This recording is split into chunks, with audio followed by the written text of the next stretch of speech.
Boa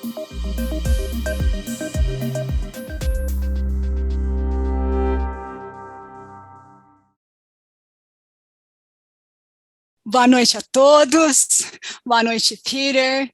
É um enorme prazer para a Universidade Presbiteriana MacKenzie e para o nosso Centro MacKenzie de Liberdade Econômica recebê-lo, uma vez que nós temos certeza que a sua apresentação hoje será a chave de ouro para encerrar o nosso primeiro dia.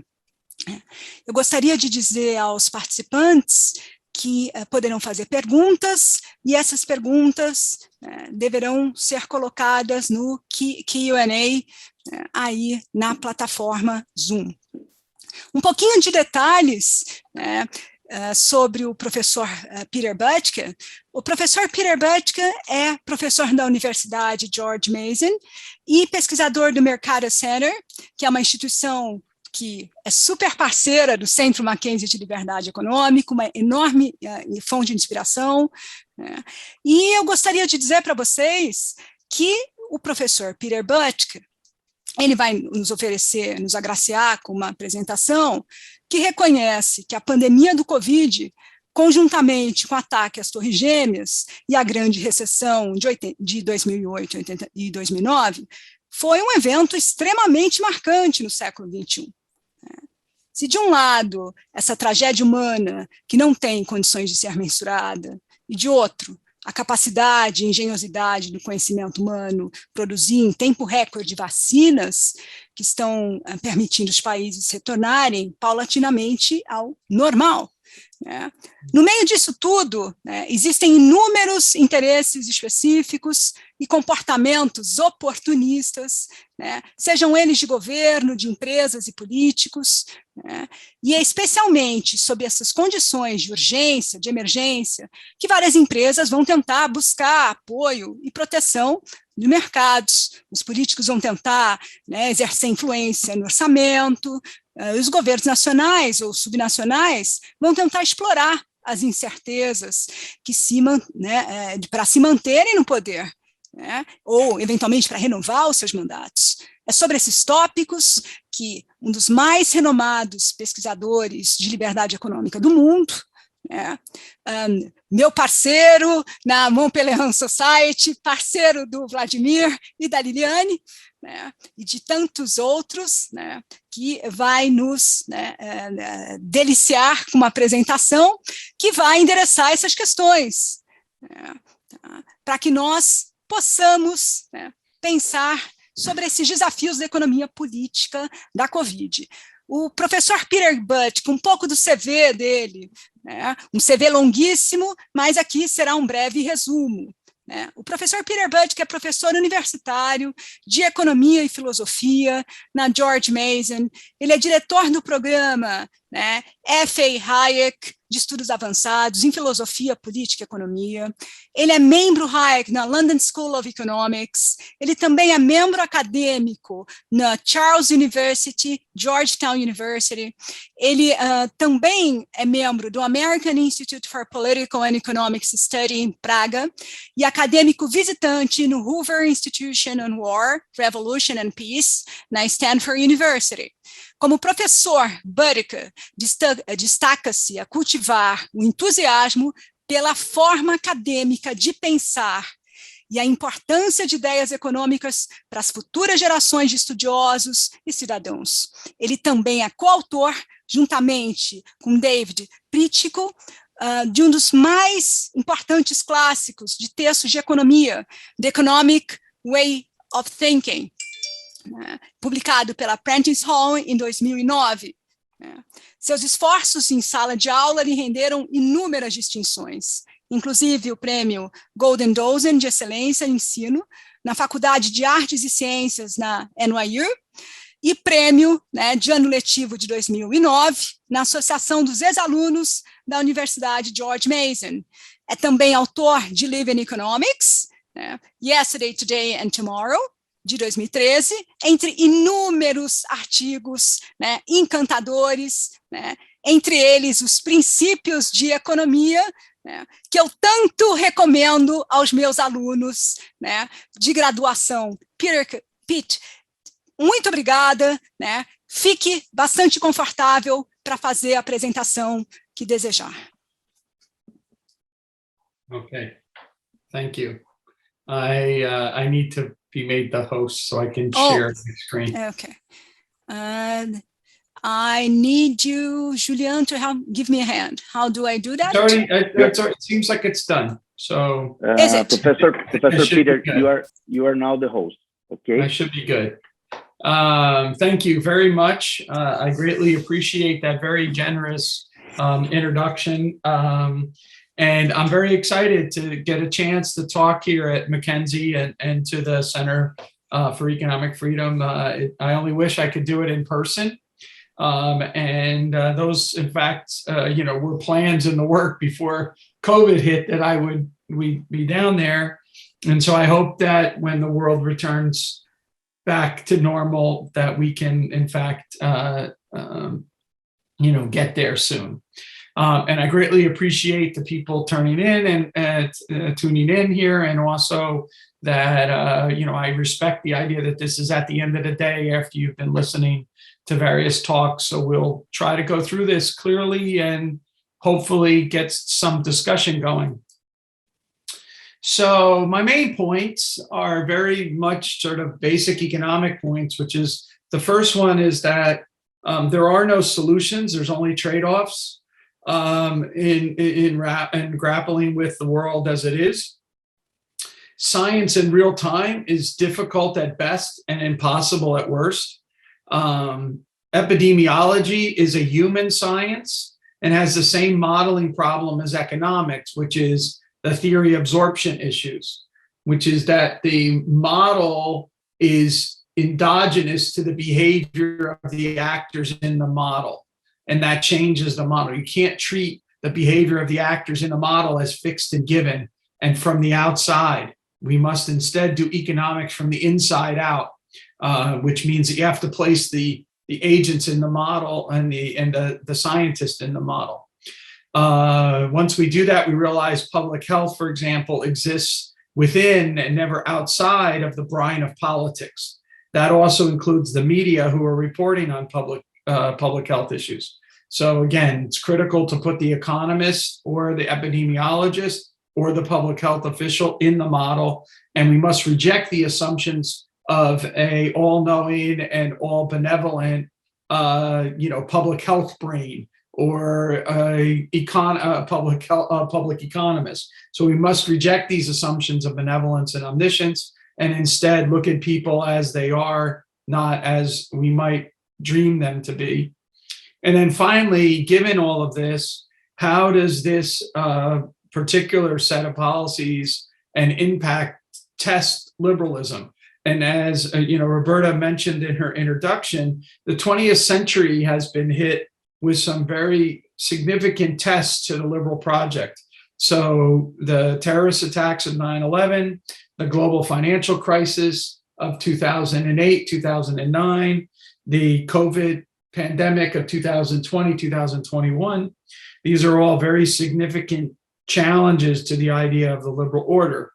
And what I try to do, this presentation is based on work that I did with Ben Powell, who has actually been at MacKenzie and given talks there already, and individual work that I did. So with Ben Powell, I have a paper in the Southern Economics Journal, which I sent to Vladimir to share with any of the participants. And I also have a paper coming out in the Georgetown Law Review, which is on Mill's harm principle. So I'm going to talk a little bit about that.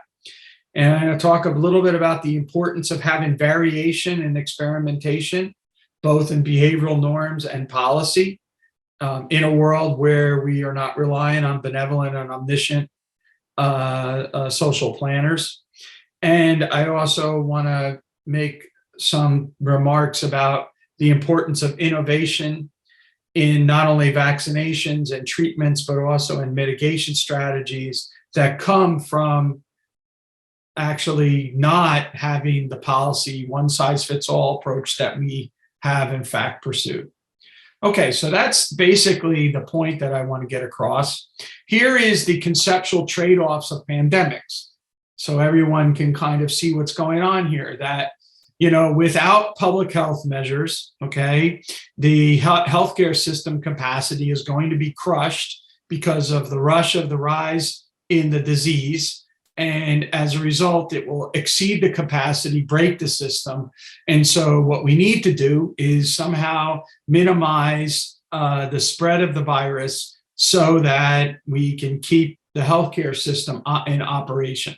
On the other hand, the very activity that we engage in to curtail the virus is going to generate a decline in economic outcomes. And so you can see the trade-off is the opposite here. So without the macroeconomic countermeasures, the claim is that you would have an economy, collapse. And so therefore we must have, at the same time we're having our our public health policies, we have to engage in rather aggressive macroeconomic policies to balance the trade-off. And this is the way that conceptually, economists think about, what's going on starting in March of 2020. But what are some basic economics in all of this? So one of the things that basic economics or standard microeconomics should tell us is that we have a disjoint in a situation like this between the social marginal benefits and the social marginal costs. We have a negative externality, which is the spread of the virus on individuals. And so therefore the social marginal costs of the virus far exceeds the social marginal benefits of engaging in the activity. And so we're going to somehow align the social marginal benefits and the social marginal costs.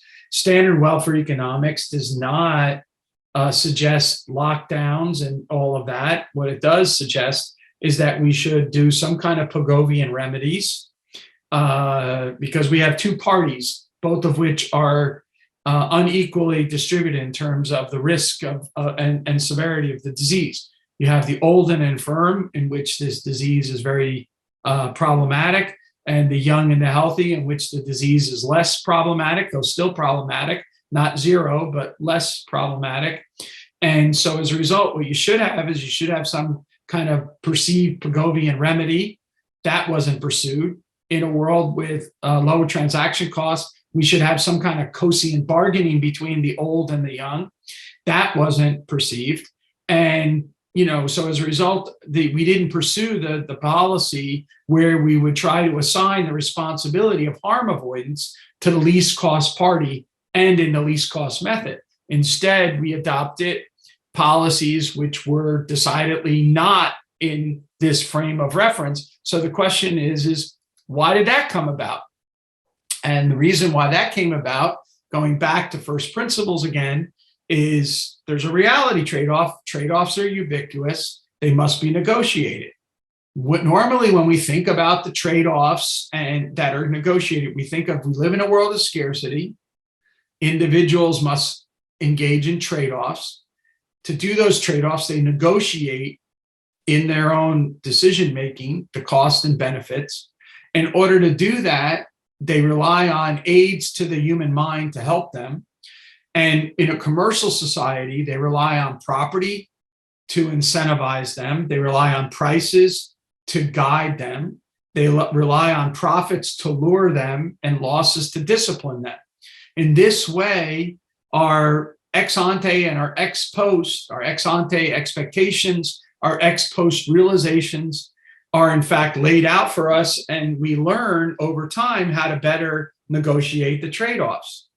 Absent those tools or aids to the human mind, how are we going to make those trade-offs? We make them, we have to make them, but we're not making them based on property prices and profit and loss. So as a result, we base them on other factors, such as political priorities, on bureaucratic incentives, on vote motives, on promissory politics. And this, in fact, leads to the idea that you can't deal with the reality of the COVID situation unless you recognize the political economy elements that are part of the story. And so this is who's doing the decision making. We are making these decisions not based on the economics of the trade-off, but on the politics of the trade-off. And that changes the dynamics. So when we think about liberalism being tested, right, this is from Mills on Liberty.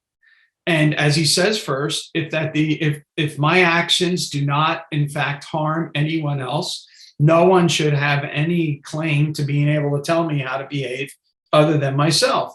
But for those actions that are prejudicial to the interest of others, the individual is accountable and may be subject to either the social or legal punishments if society is of the opinion that one or the other is requisite for its protection.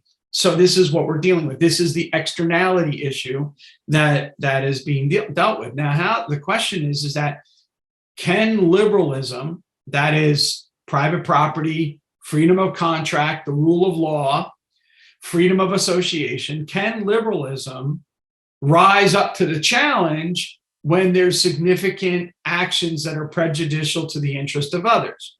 For those of us who believe strongly in economic freedom, the answer is yes, but we have to demonstrate it. The burden of proof is flipped onto us. And so in this paper that I circulated, and in the other paper in the Georgetown Law Review, this is the burden that we're trying to face and adopt. So how would a free society, in fact, address these kind of issues and rise up to the challenge? Well, the first thing is to contra command and control and one size fits all solutions, right? So one of the things to remember in the social sciences is we're trying to explain unexplained variation.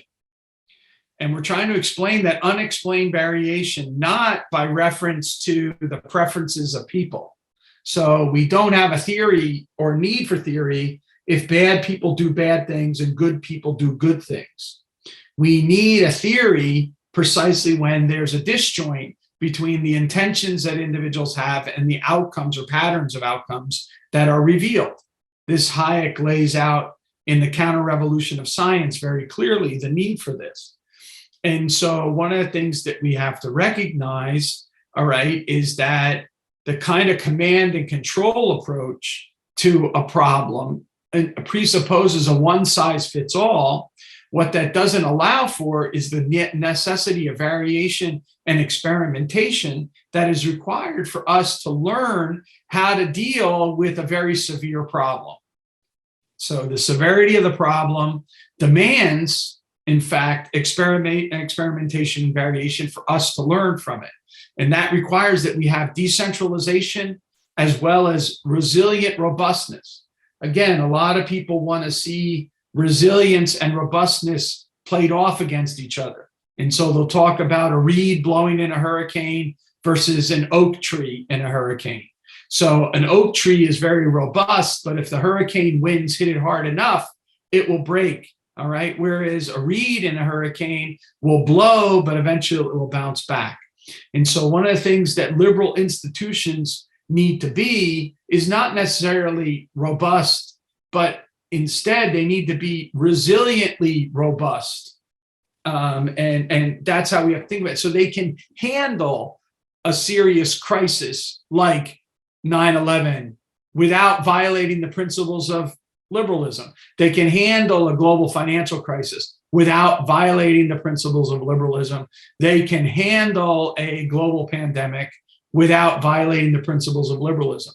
The biggest challenge that those of us who believe in economic freedom is that in the last 20 years, our experience has been not that we've allowed liberal institutions to resolve the tensions that exist in the world caused by exogenous shocks, but instead we've retreated from liberalism. We've retreated from economic freedom during those things. And as a result, how do we ever get back?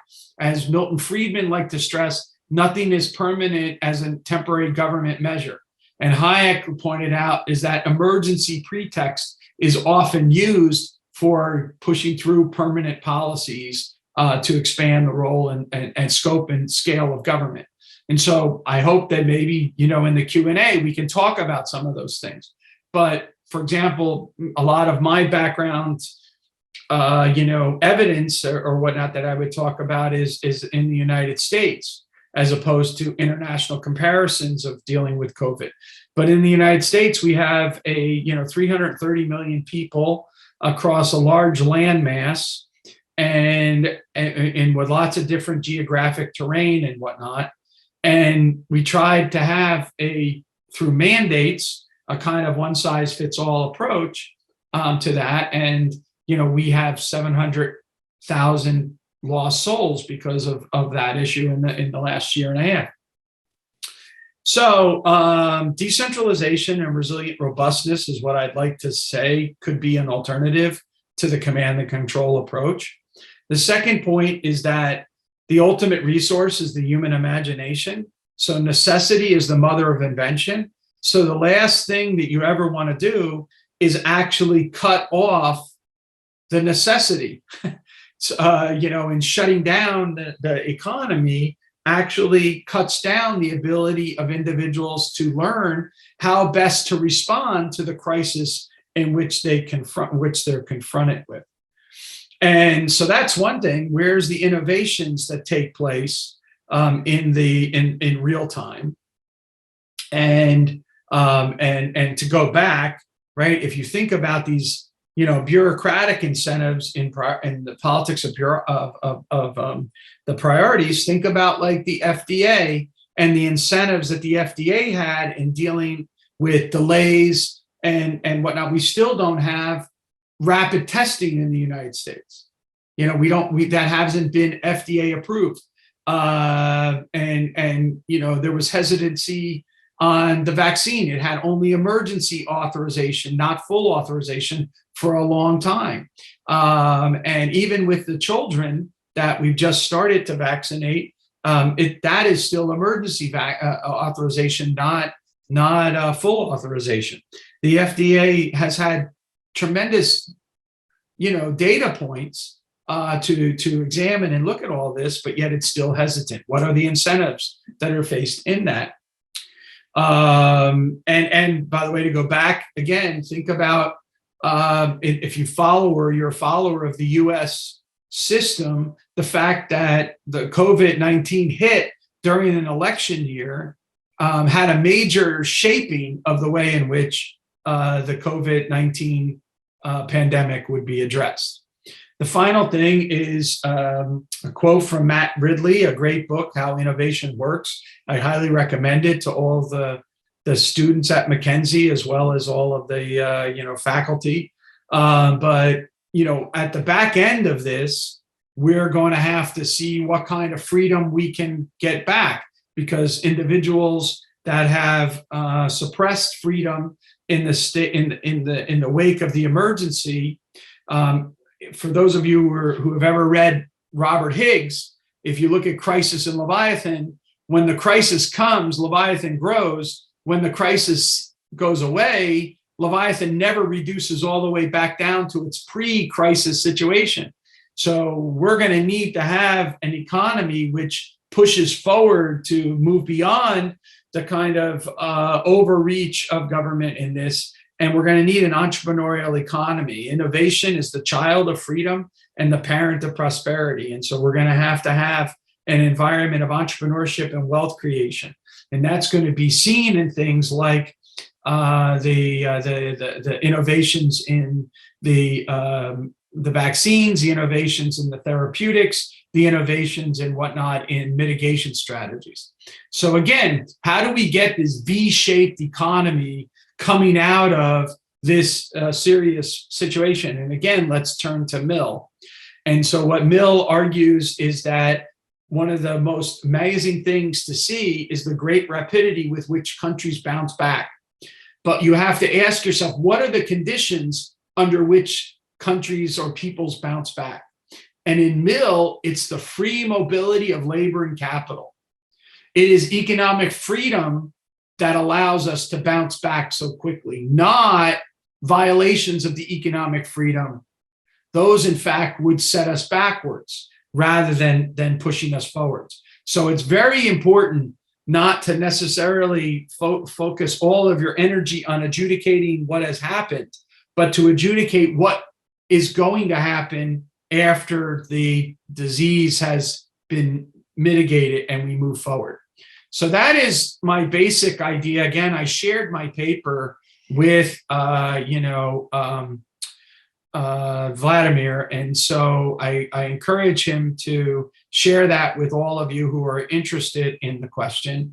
And in the meantime, let's try to have some questions for 15, 20 minutes that we have left here. So thank you.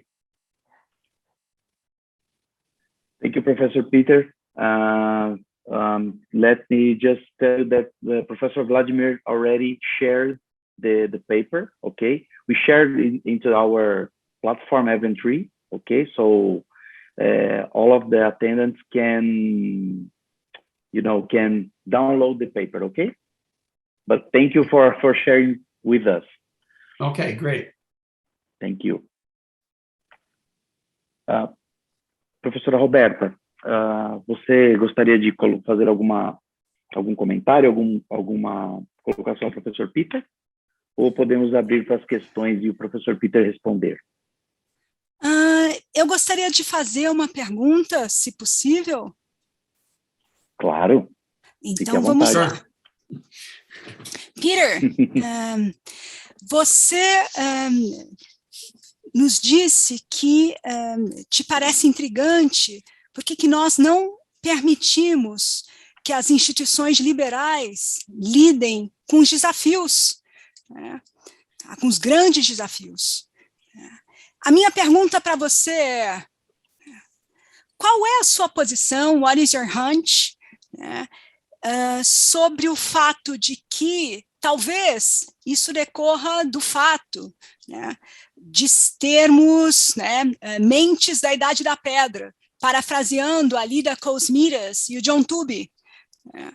Será que em situações de excesso a gente não prefere a ação de curtíssimo prazo, o nosso lado tribal e algumas prioridades políticas acabam sendo manifestação exatamente disso?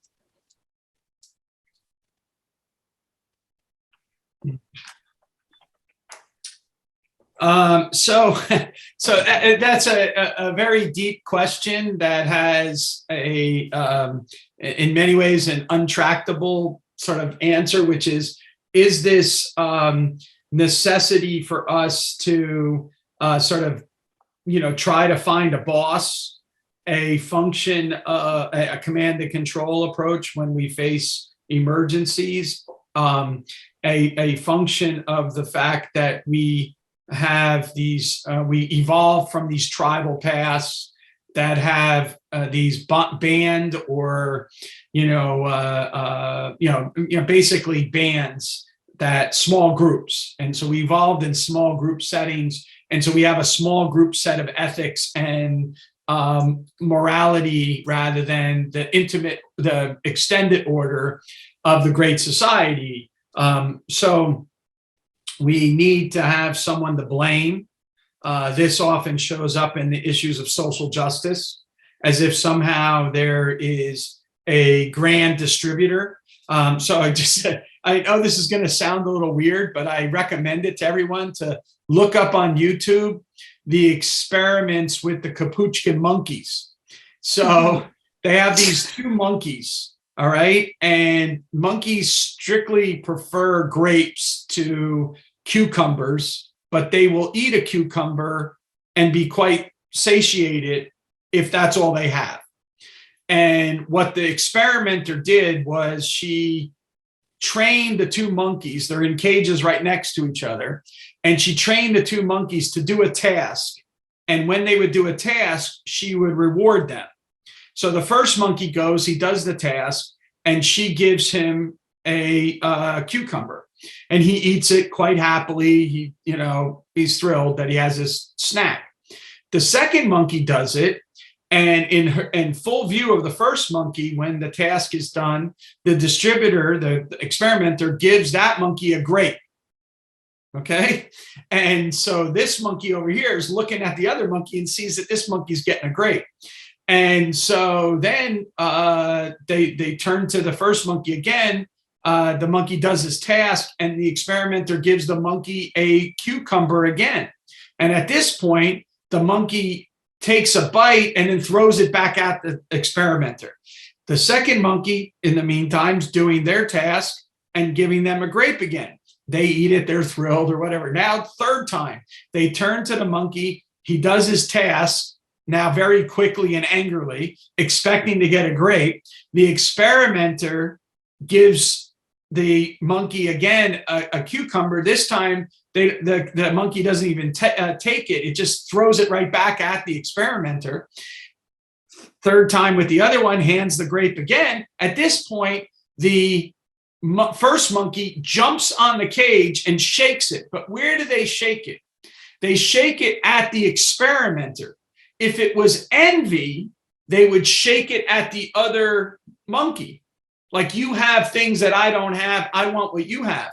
No, the monkey finds it unfair that the distributor is unfairly distributing. And I think that reflects our own views oftentimes about social justice.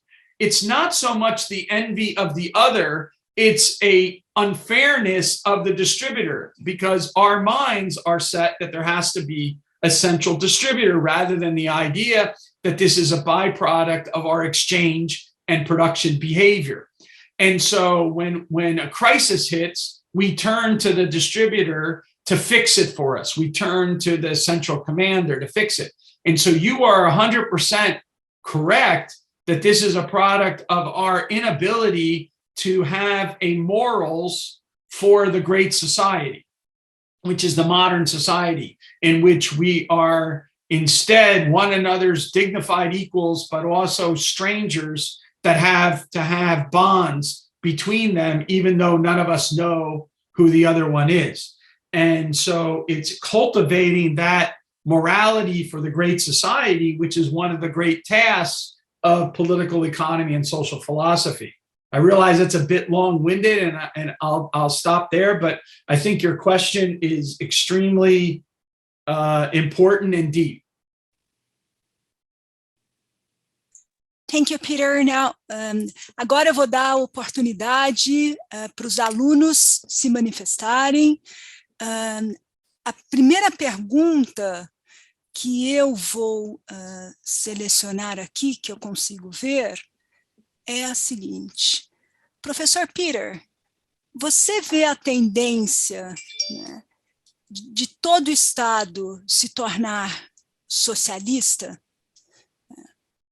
já que o intervencionismo parece a regra, não a exceção?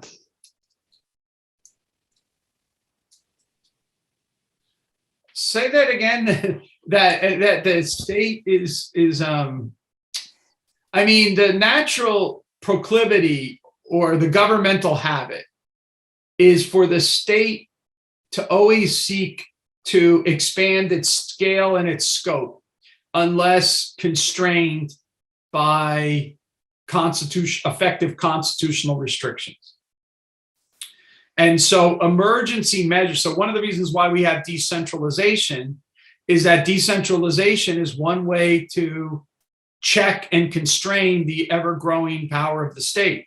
But whenever we're confronted with emergencies, we tend to violate that and move towards, a centralized command, and therefore continue to grow the state. And we're stuck in a very bad equilibrium in which the state grows because it fails, and it fails because it grows.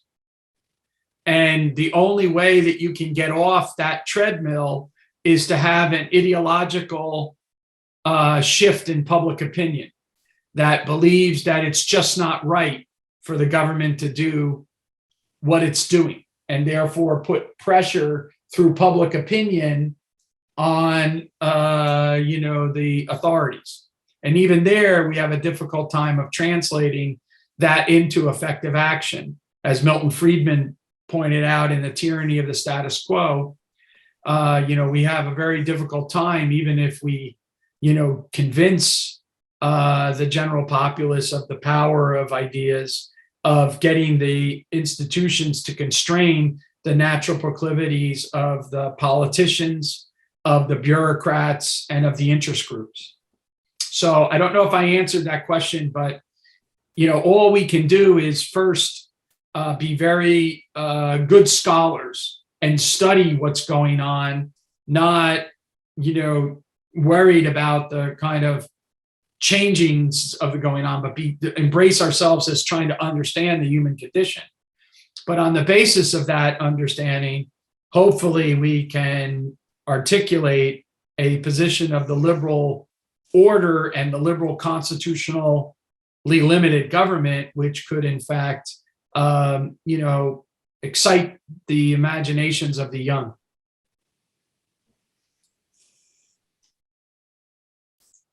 Okay, so now I've got a question. Agora eu tenho uma pergunta do professor Cláudio Chiquida, que é a seguinte. Professor Peter, você acha que tão logo a pandemia se torne uma gripe normal, com vacinas e tudo mais, poderemos nós voltar a uma ordem internacional mais liberal? Ou a pandemia, se tornará um choque, negativo permanente, para desafiar o liberalismo? So it's a very good question. It's the one that all of us are really grappling with, that care about liberalism. You have to sort of think about it this way, is that, besides the fact that we had 9/11 and then we had the global financial crisis, and now we've had this liberalism has been hit, boom, boom, boom, boom, boom. Government has grown tremendously during that period of time. And the way in which government grows is through rent seeking. So the world as it is prior to COVID-19 was a modern mercantilist world more than a modern liberal or an international liberal society. So we need to, sort of try to clarify that first and identify the right culprit of what's the reason for the growing inequality and the concerns that people have. We have to listen to where our students are, and that includes their tacit presuppositions, which are quite negative towards liberalism and markets. And so we need to not, reject those, but begin where they are. And we need to realize that in the US, at least, there is a growing faction that wants to use the crisis for a great reset. There is a growing faction that believes that the current economy is dominated by monopolies, and therefore we need to bring in the big state to counter that, and that the society is full of inequality and injustice that needs repairing for a broken world. And the question is can economics serve as a guide to answer those very, very tough questions? And I think one of the biggest errors of our current age is that we've tended to forget what we learned in the 20th century. So we learned tremendous lessons in the 20th century from the century-long experiments in social systems. So you have to remember is that we had experiments in socialism and in fascism and and all kinds of issues of welfare statism. And we need to learn those lessons and be able to bring those lessons to bear on the current conversation. So I'm hopeful that we will get back to the liberal order, simply because the consequences of not are dire for the very least advantaged in society. So in 2015 was the first time in human history that less than 10% of the world's population was living on less than $2 a day. That fact of our existence was due to the expansion of trade in the era of globalization. However imperfect that world was this is what globalization did. It delivered billions of people out of poverty. And I just can't imagine that lesson will go completely ignored because people prefer a narrative that does not deliver the goods. And that means that we just have to be very busy. And this includes also dealing with serious problems of issues with climate and other things. So we have to actually address what our students care about. We have to commit, us, we economists, you and I and everyone, that we're not going to allow ourselves or our colleagues to engage in Jedi mind tricks through conceptual clarity, saying there is no externality, there is no problem. We're going to really wrestle with the difficult problems of monopoly, of conservation, of all these things like that, and then try to demonstrate that it's the market society and the liberal institutions that will best answer the problems that these young people are seeing in the world, and that the alternative statist solution is a false promise. It doesn't deliver the goods for them. It, in fact, exacerbates the very problems that they're trying to avoid. And I think that conversation is what we have to really work hard to engage.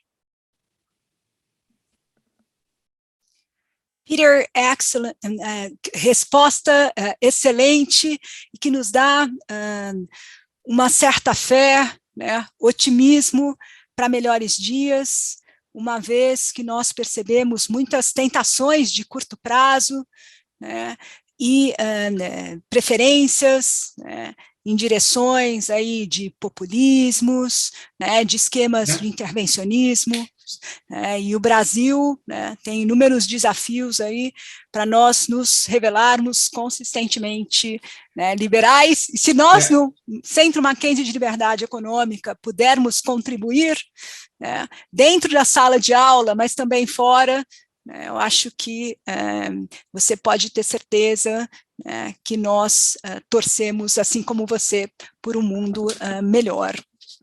Eu não sei como está o nosso tempo, mas eu creio que agora é o momento de encerrar. Eu agradeço as enormes colocações que foram colocadas Thank aqui. You. If I could say one last Muito thing, obrigada. if I could say one last thing, Roberta, I would just say to the students and to the faculty there that, you know, it's the MacKenzie Center is something that people are looking for in hope, for research and for education that is vital to that region of the world. And you know, what we need to do is cultivate within ourselves and demonstrate within ourselves and with our students that we love liberty more than we dislike the state.